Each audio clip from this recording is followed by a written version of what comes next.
Guys तो रहो सबके एक और ही बात आज हम बता दी कि आज हमारा बर्थडे भी बा। और देखा तनी अपन भाई से कितना लोग प्यार करता विश करता। तो भाई स्वागत बा आप सभी का हमारे वीडियो में। तो वीडियो के जानल जा आज के कौन वीडियो बा, कौन सॉन्ग बा, कौन हीरो के ह।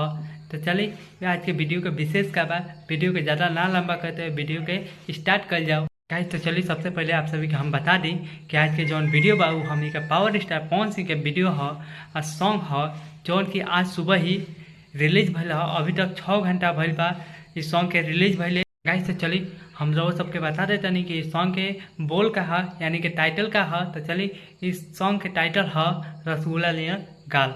जौन की बहुत ही अच्छा सॉन्ग आ गइल बा हमी के पावर स्टार पवन सिंह के। गाइस तो इस सॉन्ग में जौन फीमेल सिंगर गैले बारी और जौन पवन सिंह के साथ देले बारी वो है प्रियंका सिंह, जौन की अपन मधुर आवाज इस सॉन्ग के सजैले। गाइस तो इस सॉन्ग में जो फिट करले बारी वो है आस्था सिंह, जो की बहुत ही अच्छा परफॉर्मेंस देले बारी इस सॉन्ग में। अपन काफ़ी अच्छा परफॉर्मेंस देले बारी एमे, जौन से बहुत ही अच्छा वीडियो बनल बा। एक्टिंग से भरपूर बा ये वीडियो, एकदम माहौल बनावे वाला वीडियो बा। जौन की आज सुबह ही आयल ह, अभी तक 6 घंटा भइल बा अइले और काफ़ी अच्छा परफॉर्मेंस दे रहल बा यूट्यूब पे। इस सॉन्ग में पवन सिंह से जौन एक्ट्रेस बारी वो उनका से साड़ी मंगले बारी, साड़ी नहीं खा ले आयल। तो कैसे कहता ना कि अभी हम गाना दे के आयल बानी।